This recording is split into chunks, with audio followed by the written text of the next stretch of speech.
നമസ്കാരം, ജനീഗ ഓൺലൈൻ ഈ യുഗത്തിലേക്ക് സ്വാഗതം. വാട്സപ്പ് പ്രേമികൾക്ക് ഇതാ ഒരു സന്തോഷ വാർത്ത. വാട്സപ്പിൽ വീണ്ടും പുതിയ അപ്ഡേറ്റുകൾ അവതരിപ്പിച്ചിരിക്കുകയാണ് കമ്പനി. ഇപ്പോഴിതാ തിരഞ്ഞെടുത്ത കോൺടാക്റ്റുകൾക്ക് പുതിയ സ്റ്റാറ്റസ് അപ്ഡേറ്റുകൾ പോസ്റ്റ് ചെയ്യുമ്പോൾ ഉപയോക്താക്കളെ അറിയിക്കുന്ന ഒരു പുതിയ ഫീച്ചറിന്റെ പണിപ്പുരയിലാണ് വാട്സപ്പ് എന്നാണ് റിപ്പോർട്ട്. അതായത് നിങ്ങളുടെ പ്രിയപ്പെട്ട കോൺടാക്റ്റുകളുടെ സ്റ്റാറ്റസ് അപ്ഡേറ്റുകളെ കുറിച്ച് വാട്സപ്പ് നിങ്ങളെ അറിയിക്കുന്ന ഫീച്ചറാണ് ഉടൻ വരുന്നതെന്നാണ് ട്രാക്കറായ വാബിറ്റ ഇൻഫോ റിപ്പോർട്ട് ചെയ്തിരിക്കുന്നത്. ആൻഡ്രോയിഡിനുള്ള വാട്സപ്പ് ബീറ്റ 2.24.22.21 അപ്ഡേറ്റിൽ സ്റ്റാറ്റസ് അപ്ഡേറ്റുകൾക്കായുള്ള അറിയിപ്പ് ഫീച്ചർ കൂടി ഉൾപ്പെടുത്തിയിട്ടുണ്ടെന്നാണ് റിപ്പോർട്ട്. അതേസമയം ഒരു പ്രത്യേക കോൺടാക്റ്റ് പുതിയ സ്റ്റാറ്റസ് അപ്ഡേറ്റ് പോസ്റ്റ് ചെയ്യുമ്പോഴെല്ലാം അറിയിപ്പ് ലഭിക്കണോ വേണ്ടയോ എന്ന് ഉപയോക്താക്കൾക്ക് നേരിട്ട് തിരഞ്ഞെടുക്കാനും പുതിയ ഫീച്ചർ അനുവദിക്കും. ഉപയോക്താക്കൾക്ക് അവർ കാണുന്ന കോൺടാക്റ്റിനായുള്ള അലേർട്ടുകൾക്കായി ഒരു പ്രത്യേക ഓപ്ഷൻ ഉപയോഗിച്ച് സ്റ്റാറ്റസ് അപ്ഡേറ്റ് വിൻഡോയിൽ നിന്ന് നേരിട്ട് ഈ അറിയിപ്പുകൾ കൈകാര്യം ചെയ്യാനും കഴിയും. ഒരു പ്രത്യേക കോൺടാക്റ്റിനെ ഈ ഫീച്ചർ പ്രവർത്തനക്ഷമമാക്കിയാൽ ആ വ്യക്തി ഒരു പുതിയ സ്റ്റാറ്റസ് അപ്ഡേറ്റ് ചെയ്യുമ്പോഴെല്ലാം വാട്സപ്പ് ഒരു തത്സമയ അറിയിപ്പ് നൽകും. വാട്സപ്പ് അയക്കുന്ന ഈ അറിയിപ്പിൽ കോൺടാക്റ്റിന്റെ പേരും പ്രൊഫൈൽ ചിത്രവും ഉൾപ്പെടും. ആപ്പ് തുറക്കാതെ തന്നെ പുതിയ ഉള്ളടക്കം ആരാണ് പോസ്റ്റ് ചെയ്തതെന്ന് എളുപ്പത്തിൽ തിരിച്ചറിയാനും ഇതിലൂടെ സാധിക്കും. ഏതെങ്കിലും ഘട്ടത്തിൽ ഒരു പ്രത്യേക കോൺടാക്റ്റിൽ നിന്ന് അറിയിപ്പുകൾ സ്വീകരിക്കാൻ താല്പര്യമില്ലെന്ന് ഉപയോക്താക്കൾ തീരുമാനിക്കുകയാണെങ്കിൽ അവർക്ക് അതേ ഇന്റർഫേസിലേക്ക് മടങ്ങാനും മ്യൂട്ട് നോട്ടിഫിക്കേഷൻ ഓപ്ഷൻ ടാപ്പ് ചെയ്ത് അവ പ്രവർത്തനരഹിതമാക്കാനും കഴിയും. ഒരു കോൺടാക്റ്റിന്റെ സ്റ്റാറ്റസ് അപ്ഡേറ്റുകൾക്കായി അറിയിപ്പുകൾ പ്രവർത്തനക്ഷമമാക്കുന്നത് ഒരു സ്വകാര്യ പ്രവർത്തനമാണ് എന്നതും ശ്രദ്ധേയമാണ്. അതായത് നിങ്ങളുടെ ഫോണിലെ ഒരു പ്രത്യേക കോൺടാക്റ്റിന്റെ സ്റ്റാറ്റസ് അപ്ഡേറ്റുകളെ കുറിച്ചുള്ള അലേർട്ടുകൾ നിങ്ങൾ സ്വീകരിക്കാൻ തുടങ്ങിയിട്ടുണ്ടെന്ന് സ്റ്റാറ്റസ് ഉടമകളെ അറിയിക്കില്ല. ഇത് പൂർണ്ണമായും സ്വകാര്യത ഉറപ്പാക്കുകയും ചെയ്യും. ഇലോൺ മസ്കിന്റെ സാറ്റലൈറ്റ് ഇന്റർനെറ്റ് പദ്ധതിയായ സ്റ്റാർലിങ്കിന് ഇന്ത്യയിൽ പ്രവർത്തിക്കാൻ അനുമതി ലഭിച്ചതായി കേന്ദ്ര ടെലികോം മന്ത്രി ജ്യോതിരാദിത്യ സിന്ധ്യ അറിയിച്ചിരിക്കുകയാണ്. സ്പെക്ട്രം അലോക്കേഷൻ ഫ്രെയിം വർക്ക് തയ്യാറാക്കുന്നുവെന്നും മന്ത്രി അറിയിച്ചു.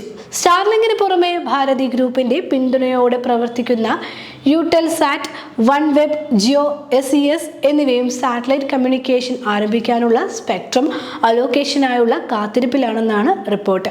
വാർത്താ ഏജൻസിയായ PTIയുടെ റിപ്പോർട്ട് പ്രകാരം സ്റ്റാർലിങ്ക് പ്രതിമാസം ഏകദേശം 3000 രൂപ നിരക്കിൽ അതിവേഗ ഇന്റർനെറ്റാണ് വാഗ്ദാനം ചെയ്യുന്നത്. രാജ്യത്തുടനീളമുള്ള 20 ലക്ഷം ഉപയോക്താക്കളിലേക്കാണ് ആദ്യഘട്ടത്തിൽ സേവനം ലഭ്യമാകുക.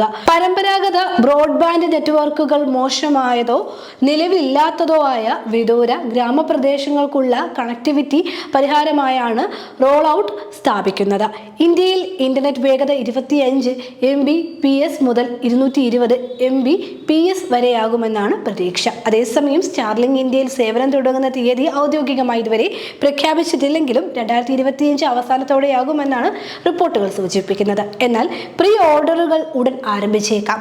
ഉപയോക്താക്കൾ അവരുടെ കണക്ഷൻ ബുക്ക് ചെയ്യുന്നതിന് മുൻകൂർ തുക നൽകേണ്ടി വരും. സ്ഥലത്തെയും ഉപയോഗത്തെയും ആശ്രയിച്ച് പ്രതിമാസ സബ്സ്ക്രിപ്ഷൻ ഫീസ് 3000 മുതൽ 4200 രൂപ വരെയാകുമെന്ന് പ്രതീക്ഷിക്കുന്നത്. ഹാർഡ്വെയർ കിറ്റിന് ഏകദേശം 33,000 രൂപ വില വരുമെന്നാണ് അനുമാനം. എന്നാൽ അന്തിമ വില ഇതുവരെയും പുറത്തുവിട്ടിട്ടില്ല. ആർട്ടിഫിഷ്യൽ ഇന്റലിജൻസ് ജീവിതത്തിലെ സകല മേഖലകളിലേക്കും പിടിമുറുക്കിയെന്ന് പറയാതെ വയ്യ. അധ്യാപനത്തിൽ വിദ്യാർത്ഥികളെ പഠിപ്പിക്കാൻ AI സാങ്കേതികവിദ്യ കടന്നുവരുന്ന കാലം വിദൂരമല്ലെന്ന് തെളിയിച്ചിരിക്കുകയാണ് ചൈന ഇപ്പോൾ. ഷാങ്ഹായ് തിയേറ്റർ അക്കാദമിയാണ് ഷുവേബ 01 എന്ന പേരിലുള്ള AI റോബോട്ടിന് 4 വർഷത്തെ നാടകം, സിനിമ വിഷയങ്ങളിലെ PhD പ്രോഗ്രാമിൽ പ്രവേശനം നൽകിയിരിക്കുന്നത്. ഇത് ആദ്യമായാണ് ഒരു റോബോട്ട് പൂർണ്ണതോതിൽ PhD വിദ്യാർത്ഥിയായി മാറുന്നതെന്ന പ്രത്യേകത കൂടിയുണ്ട്. ഡ്രോയിഡ് ആപ്പ് റോബോട്ടിക്സ് എന്ന സ്ഥാപനവുമായി ചേർന്ന് ഷാങ്ഹായ് സയൻസ് ആൻഡ് ടെക്നോളജി സർവകലാശാലയാണ് ഷുവേബ 01 വികസിപ്പിച്ചത്. ജൂലൈ 27 ലോക ആർട്ടിഫിഷ്യൽ ഇന്റലിജൻസ് കോൺഫറൻസിൽ വെച്ചാണ് ഈ റോബോട്ടിന്റെ PhD പ്രവേശനത്തിന് SDA അനുമതി നൽകിയത്. പരമ്പരാഗത ചൈനീസ് നാടകങ്ങളിൽ കേന്ദ്രീകരിച്ചാണ് ഷുവേബ 01ന്റെ PhD പഠനം. വിർച്വൽ സ്റ്റുഡന്റ് ഐഡിയും റോബോട്ടിന് നൽകിയിട്ടുണ്ട്. ഷാങ്ഹായിൽ നിന്നുള്ള കലാകാരനായ യാങ് ക്യുങ്ങിങ് ആണ് ഷുവേബയുടെ മെന്റർ. ഒരു മുതിർന്ന പുരുഷന്റെ മുഖമാണ് ഈ ഹ്യൂമനോയിഡ് റോബോട്ടിന് നൽകിയിരിക്കുന്നത്. മുഖഭാവങ്ങൾ പ്രകടിപ്പിക്കാനുള്ള കഴിവുകളും സിലിക്കൺ ചർമ്മവുമാണ് റോബോട്ടിന് നൽകിയിരിക്കുന്നത്. സെപ്റ്റംബർ 14 മുതൽ ഈ റോബോട്ട് ക്യാമ്പസിലെത്തും. ശേഷം മറ്റ് PhD വിദ്യാർത്ഥികൾക്കൊപ്പം ക്ലാസുകളിലും പങ്കെടുക്കും. ഓപ്പറകൾ പരിശീലിക്കുകയും ഒടുവിൽ അന്തിമ പ്രബന്ധം പൂർത്തിയാക്കുകയും ചെയ്യും. സ്റ്റേജ് പെർഫോമൻസ്, തിരക്കഥാരചന, സെറ്റ് ഡിസൈൻ തുടങ്ങിയ കലാവിഷയങ്ങളും മോഷൻ കൺട്രോൾ, ലാംഗ്വേജ് ജനറേഷൻ തുടങ്ങിയ സാങ്കേതിക വിഷയങ്ങളും ഷുവേബ പഠിക്കും. ഷുവേബ 01-ന് 1.75 മീറ്റർ ഉയരവും 30 കിലോഗ്രാം ഭാരവുമുണ്ട്. ആളുകളുമായി നേരിട്ട് ആശയവിനിമയം നടത്താനും ഇതിനാകും.